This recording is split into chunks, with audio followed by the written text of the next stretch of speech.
Hi, this is Stefano Zacchiroli from Université de Paris and Inria, and I'm going to present our proposed study on determining the intrinsic structure of public software development history, which is joint work with my student Antoine and my colleague Guillaume Rousseau. So the success of free and open source software and of collaborative development platforms such as GitHub and GitLab has given a wealth of public source code artifacts for amateur and empirical software engineering research. In particular, version control systems have been studied a lot, starting from the early 90s. However, most of the studies on version control systems have focused on either individual repository or a set of interrelated repositories. Only very recently, we have been in the condition to study all version control systems available out there, thanks to platforms like Software Heritage or World of Code. So the idea of this study is to look at the global network of all version control systems out there, actually of all the artifacts stored in all version control systems out there, and study the intrinsic structure of the resulting global graph. So we will start from the Software Heritage Archive, which is the largest platform out there in terms of archived version control systems, covering the most popular platforms for collaborative development or source code distribution. And specifically, we will use the Software Heritage Graph Dataset, which is a graph view of the entire content of the archive, encompassing more than 100 million projects, more than 8 billion files, and more than 1.5 billion commits to this date.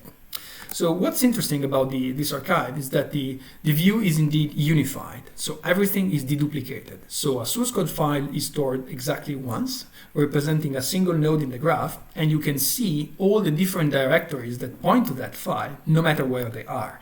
And the same goes on while you travel the graph up. So for instance, you can see all the different commits pointing to the same repository, pointing to the same directory, or you can see the same repositories containing the same commit, and so on up to the individual repository call. So you have a unified view, essentially, of the entire body of the source code that has been published out there in some version control system.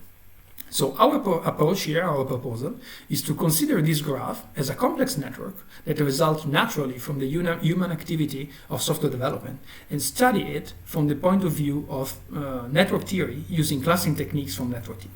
So we will study questions like the topology of the network, for instance, what is the distribution of in degrees, out degrees, and local clustering coefficient of the network. We'll study the modularity of the network. For instance, how can we break it up in connected components? And we'll study also the height of the network. So for instance, measuring the average length of the shortest path from routes to leaves in the network. So we will answer these questions for both the graph as a whole and for relevant subgraphs. For instance, considering separately the file system layer that links together files and directories, or the development history layer that links together commits and releases. As execution plan, we will start from the most recent version of the Software Heritage Graph dataset that will be available at the time we start the study. We'll compress that graph using techniques mutated from the web graph or social network graph compression, so that the structure of the VCS graph fits in memory. It has been recently shown that that can be done, and so we plan to use those techniques and do all the access on the graph on compressed graph representation in memory via the WebGraph Java API. So once the graph fits in memory, we will apply standard techniques for answering the three research questions about in degrees, out degrees, about connected component sizes, and about shortest path of the path of interest.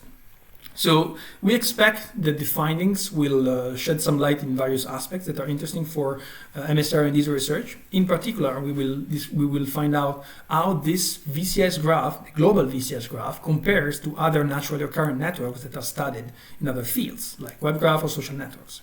We will also determine what is the best technological approach to perform full-scale analysis of this corpus. For instance, if the global VCS graph is modular, it will be more appropriate to study it with distributed approaches, while if it is not modular, it will be more appropriate to study it using centralized approaches. Also, we'll determine statistical property of path lengths, which are useful as they are the limiting factors when indexing this global corpus for software proven tracking and other use cases. So to wrap up, we will analyze the global version control system graph as a complex network with standard techniques. We will do so starting from the Software Heritage Graph dataset, compressing it, and We think these studies will be very helpful in comparing the VCS graph to other large networks and in determining how to best analyze all public code in future MSR and empirical software engineering studies.